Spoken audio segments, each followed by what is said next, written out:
जय संतोषी माता। जो भी भक्त सच्चे मन से माता संतोषी का व्रत करता है, माता उसके जीवन के दुख दर्द दूर करके सुख, शांति और समृद्धि प्रदान करती है।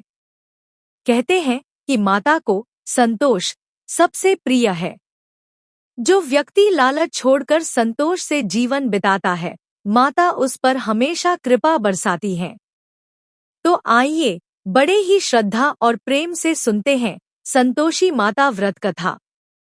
आज की यह कथा सिर्फ एक कहानी नहीं, बल्कि विश्वास, धैर्य और संतोष की शक्ति का प्रमाण है। जब इंसान हर तरफ से हार जाता है, कोई सहारा नजर नहीं आता, तब सच्चे मन से की गई माता की भक्ति उसके जीवन को बदल देती है। कहते हैं, जिस घर में संतोष होता है, वहां माता संतोषी स्वयं निवास करती हैं। तो कथा शुरू करने से पहले मन में माता का ध्यान कीजिए और बोलिए, जय संतोषी माता। बहुत समय पहले की बात है।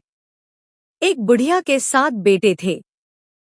6 बेटे कमाते थे और खूब ऐश करते थे, लेकिन सबसे छोटा बेटा सीधा सादा और भोला था। उसका नाम रामू था। घर के सारे काम वही करता, लेकिन खाने के समय उसके साथ भेदभाव होता। जब 6 भाई स्वादिष्ट भोजन करते, तब रामू को बचा-खुचा खाना मिलता। उसकी पत्नी बहुत ही संस्कारी और सहनशील थी। वह सब कुछ चुपचाप सहती रहती। एक दिन रामू ने अपनी पत्नी से पूछा, तुम हमेशा उदास क्यों रहती हो? पत्नी की आंखों में आंसू आ गए। उसने कहा, आप पूरे दिन मेहनत करते हो, लेकिन घर में आपकी कोई इज्जत नहीं। मुझे भी ताने सुनने पड़ते हैं। रामू को यह बात बहुत बुरी लगी। उसने सोचा कि अब उसे कहीं बाहर जाकर कमाना चाहिए। अगले ही दिन वह काम की तलाश में दूसरे नगर चला गया। वहां उसे एक व्यापारी के यहाँ नौकरी मिल गई। रामू मेहनती था, इसलिए मालिक उससे बहुत खुश रहने लगा। धीरे धीरे रामू की आमदनी बढ़ने लगी। लेकिन इधर घर में उसकी पत्नी की हालत और खराब हो गई। सास और जेठानियां उसे ताने देती, भूखा रखती और दिन भर काम करवाती। बेचारी दुखी होकर जंगल में लकड़ी काटने जाती और भगवान से प्रार्थना करती, हे प्रभु, मेरे दुख कब दूर होंगे? एक दिन जंगल से लौटते समय उसने देखा कि कुछ महिलाएं एक जगह बैठकर पूजा कर रही हैं। वहां बड़ा ही शांत और भक्ति भरा माहौल था। उसने एक स्त्री से पूछा, बहन, आप लोग किसकी पूजा कर रही हैं? महिला बोली, हम संतोषी माता का व्रत कर रहे हैं। जो भी सच्चे मन से माता का व्रत करता है, उसके सारे दुख दूर हो जाते हैं। उसने पूछा, यह व्रत कैसे किया जाता है? महिला ने समझाया, हर शुक्रवार माता का व्रत किया जाता है।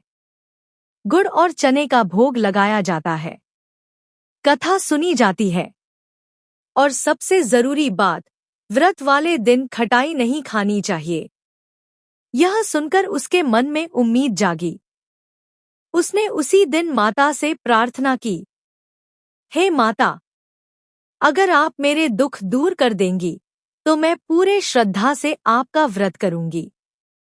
उसने शुक्रवार का व्रत शुरू कर दिया। वह पूरे मन से माता की पूजा करती, गुड़चना चढ़ाती और कथा सुनती। धीरे धीरे माता की कृपा दिखने लगी।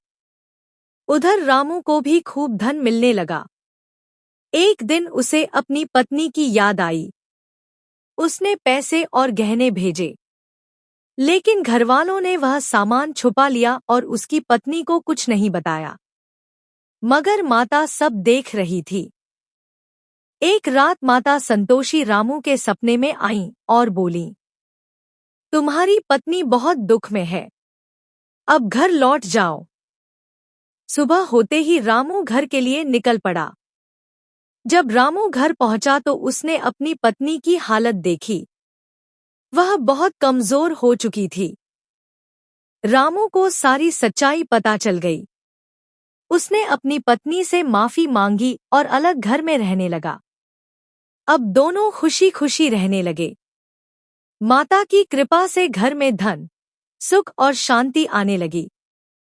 कुछ समय बाद उनके यहाँ पुत्र रत्न की प्राप्ति हुई।